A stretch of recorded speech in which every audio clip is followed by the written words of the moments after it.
Come to me, all you who are weary and burdened, and I'll give you rest.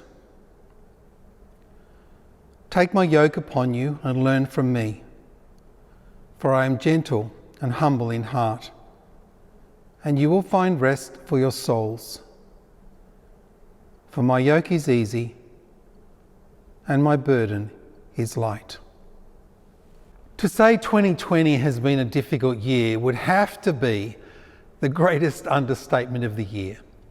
Living under a life of restrictions, changing guidelines and instructions, not knowing where we can go, who we can go with, how far away we can sit, how many people we can have in our home,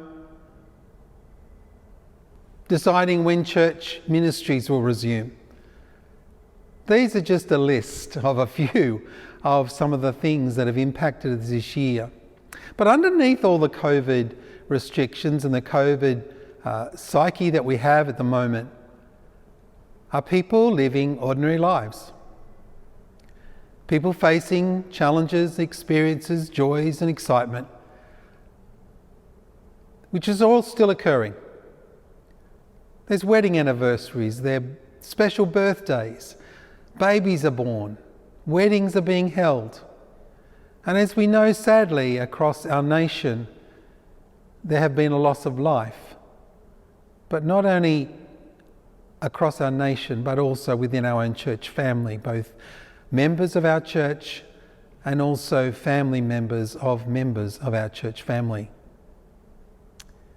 See, no matter what we face, each of us will go through our experiences in different ways. We'll face them in different ways. We'll manage our emotions in different ways. So today on this episode of Midweek Reflections, I wanted to focus on our church family members, just 3 of them. 3 of them who've experienced life in different ways, have experienced challenges, and yet through it all, they have kept their faith and remained confident of God. And I want you to be encouraged today as they share their stories.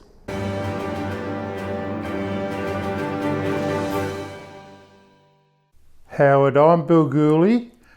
I'm the husband of Sally and the father of 3 adult children, Liam, Sean and Caitlin, all of who at one stage did attend Epping Baptist Church. I've been attending Epping Baptist Church since about 2003. My name is Jennifer. I'm the better half of David Henley. I'm a mom of 3 young adult kids and a follower of Christ. And how long have I been at EBC? I've been at EBC since my youngest, since in playgroup with Chris Coates. So about 16 years. I'm Margaret Berry, and I think I've been there about 10 or 12 years. We first went to Marsden Baptist Church, but that wasn't suitable. And then we went over to Carlingford Church, where June Heinrich befriended us. And then Morris was sick, he'd had a stroke, and he couldn't cope with the noise because it was the service that we were able to go to was later, and that was the youth service. So we came over to Epping Baptist, and we've enjoyed it thoroughly ever since.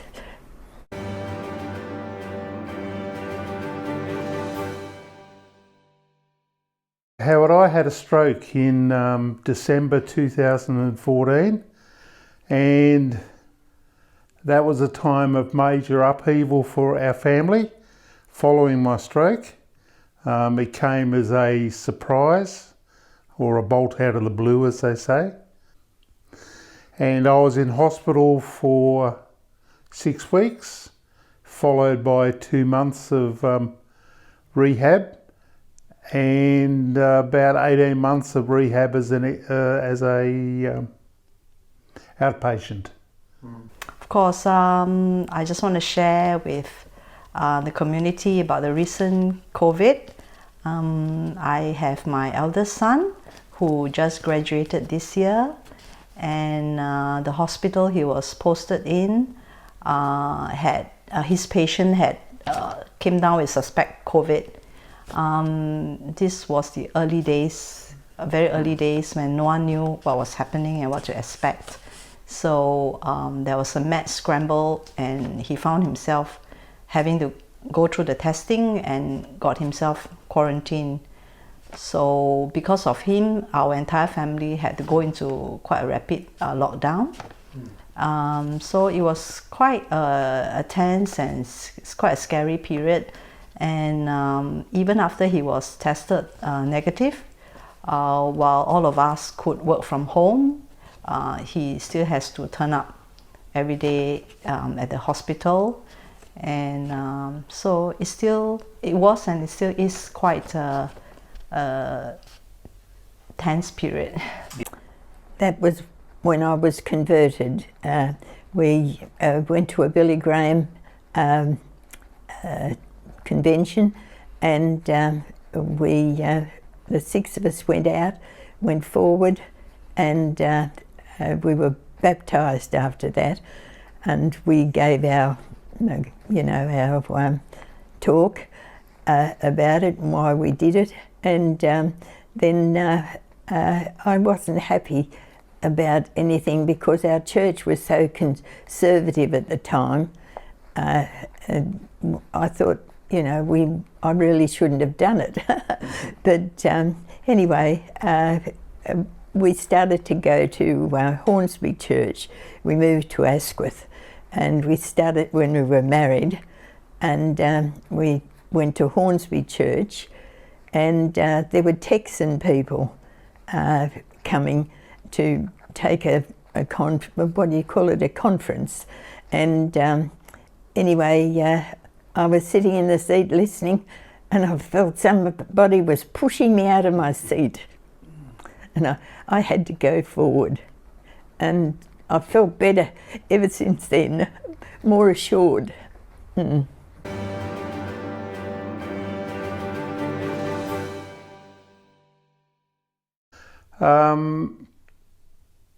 I think a lot of this I became aware of after I was discharged from hospital and had the opportunity of putting my journey into a context by talking to others. In hindsight, I was looked after from the initial call by the paramedics. He insisted that I get taken to Royal North Shore Hospital, despite ambulance control wanting to send the ambulance to another hospital.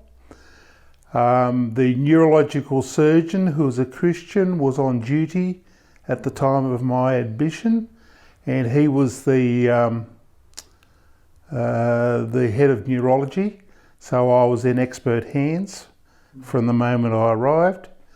And the nurse I had for the first 2 nights was a devout Christian, and he offered a lot of support to me and my family. The other things I became aware of were after I had woken from my coma, I guess you'd call it. And these are things that I became aware of after 4 or 5 weeks in the hospital. The extent of the church coming around, Sally and the family, praying for me, praying for them, offering them practical support like meals and things like that. And when I was discharged from my rehab, I found a walking buddy who was a very committed Christian, and we did a lot of walking, and that aided my rehabilitation. And we had lots of theological discussion. So I thank God very much for Alex. He was a major part of my rehab. During this period, we informed the church, and we are very thankful that the church, the pastors, our friends were continuing to pray for us even to today. And just very grateful that God has seen us through this period. And we are just grateful, especially when we think about our friends and relatives overseas, because we've got relatives in Rome, in London, in Singapore, in Spain, and just thankful that the family is so far safe and sound. Great. Well, from other people have helped me, helped us, and I knew that God was with us, because with different things my husband had, they were sad things, because he had a heart attack, he had cancer, he had this stroke, and then he got Parkinson's. But it was just a sad case, but we were always assured of God's presence with us. And he was a lovely Christian man, and he was a deacon up at Warhope Church and Port Macquarie Church, and he even after he was sick, he was asked to come back and take on the deacon's role again, because he was so helpful to the minister. I think I've got to say God's love is all around. The amount of people that surrounded Sally and the family with their love and their prayers and their practical support was a demonstration of God's love for me. So love is all around. I just want to share that this COVID issue has really hammered home to me, that things can change so quickly in an instant, that things are temporal in this world. Much as we like, and I'm guilty of it myself, that we like to control life's outcomes, this has shown that a lot of things are outside our control, and I think at the end of the day, only God is constant and represents eternity. I myself am still learning to let go and be more dependent on God alone.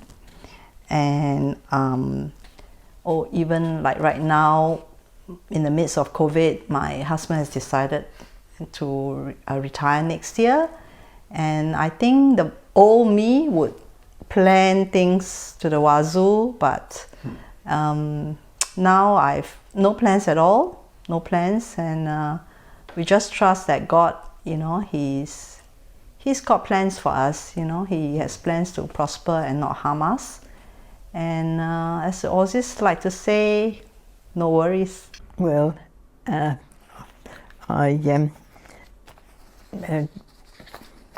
can't think at the moment. I've been thinking about all these questions, and I think there's a few things that we've got to remember, that God is always present with us.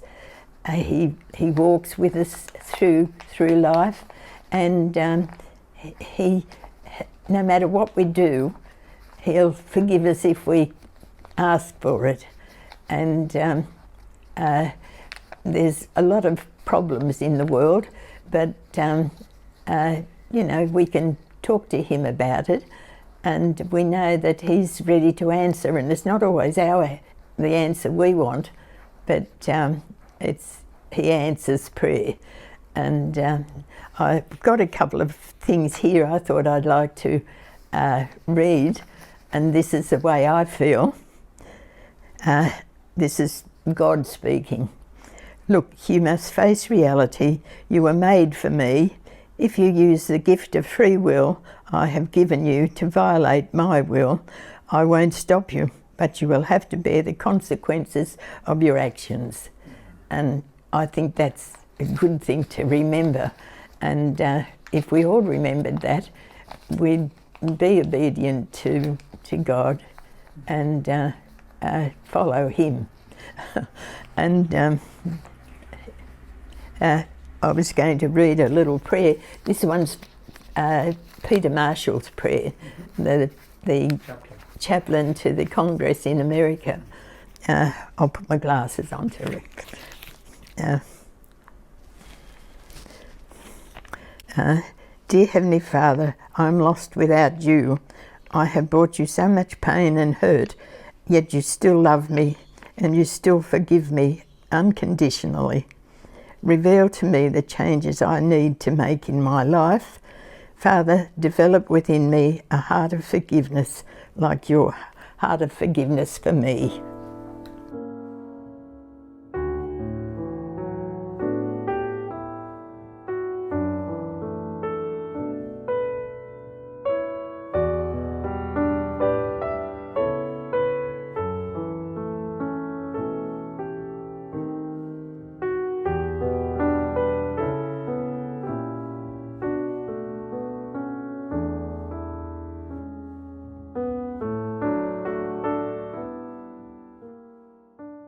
See, life is hard, and no matter our age or circumstances, we can never really fully be prepared what life can throw us at times. But as we've heard today from Bill and Jennifer and Margaret, God remains the constant source of comfort and strength, no matter what we face.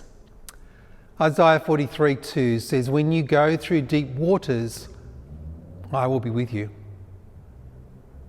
I hope that you've been blessed and encouraged by the stories that have been shared today.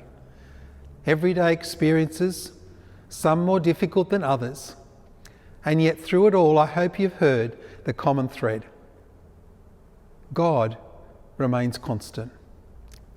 Each one of our storytellers today have experienced the love and the care of God in their life. I trust that will be your experience as well, that you would know God and be able to trust Him no matter what you face. And like the psalmist in Psalm 13, who's declared how he's abandoned by God, he feels his life is so hard, and yet at the end of that psalm, may these words be your words. But I trust in your unfailing love. My heart rejoices in your salvation. I will sing the Lord's praise, for He has been good to me.